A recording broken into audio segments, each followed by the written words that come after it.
Tony D and Little Joan with Screenwriter's Rant on Kindling. A story about a guy who has cancer and he's living his final days with his friends. Smash like and subscribe. Thank you for smash liking and subscribing. Check out my books, links in the description. Comedy horror in South Jersey, it's the Pineys, books 1 through 11, available at Amazon.com. Don't forget, Kindle Unlimited is free. These movies are always so sad. I don't like to watch them. But I'm sure it's very dramatic.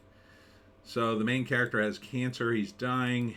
He was slated to die in 3 years, but it's been like 5 years, and he's still surviving, although he takes a lot of drugs, and he still hangs out with his friends, and they celebrate. He falls in love with this girl, so it's about a love story with her, and she doesn't know he's dying. And then later, his friends tell her, and it's a big dramatic moment. And then they also decide they're going to build a giant bonfire because something to do with how like the particles are forever, and then it's a metaphor to what's going to happen to him because he's going to die and he'll probably be cremated. Written and directed by Connor O'Hara, starring George Summer, Conrad Kahn, Wilson Mamio, Mia McKenna Bruce, Roy J. Saper, Kane Zajaz, with Geoff Bell and Tara Fitzgerald. I think it's a UK production, so those would probably be names you'd recognize if you watched the BBC. So, it looks like your standard cancer drama. It's not my kind of movie. I find them sad and kind of depressing. I don't find them uplifting. It's just like, oh, this guy's gonna die. And he's not really dying because he's an actor, but I get it. It's supposed to be inspirational, but I kind of can't find the inspiration in it. I don't know why. I just feel like, oh, this poor bastard's dying. First act, I think it starts out, he already knows his prognosis. And his friends want to have a celebration because he's outlived that prognosis. In the second act, he meets this girl and starts having a romance with her. And that goes well. And then he introduces her to his friends. And at first they're like, well, she doesn't know. And he's like, yeah, of course she doesn't know. I want her to treat me like a normal person because everybody treats him differently because he's dying, I guess. And so at first I guess they kind of go along with that, but then at some major point she finds out, and then there's all this drama.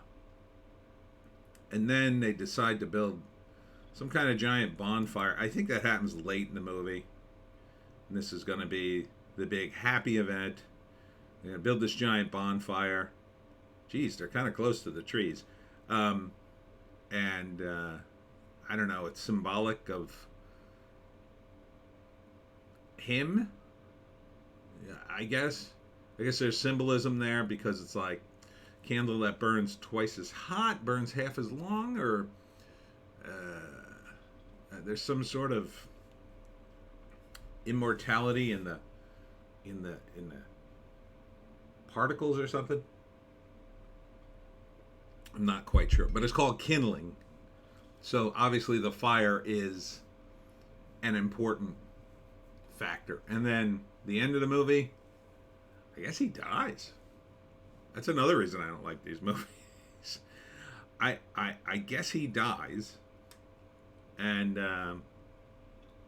he lives his life, what time he has left, and it's another one of those things. You gotta have the time you have left and live your life. Live your life.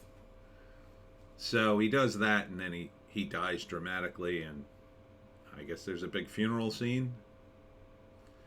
Let's see what it says.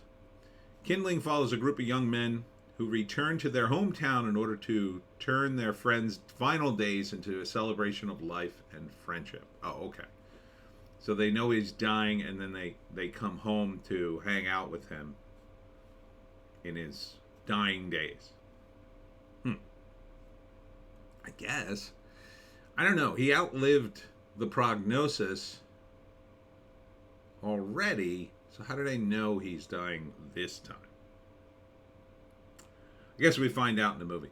It looks fine. I mean, cast looks fine. Again, it looks appropriately dramatic. If you like dramatic movies, I think it'll be decent.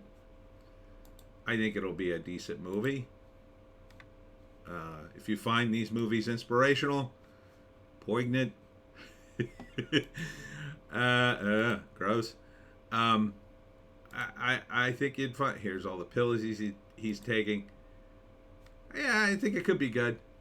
I mean, again, it's not my kind of movie, but it looks appropriately made, right? Solid cast. Directing looks fine. It's a little dark in some points, but Kindling. When's it open? I have no idea. Let me see here. Does it say? Oh, here we go. In cinemas. Oh, it does get a... This will probably be an art house release. And on digital, April 21st. So not too long away, about a month from now. So check out Kindling. And that's it for me, Tony D. and Little Joan. Check us out on Odysee, Bitchute, and Rumble for our more bass takes.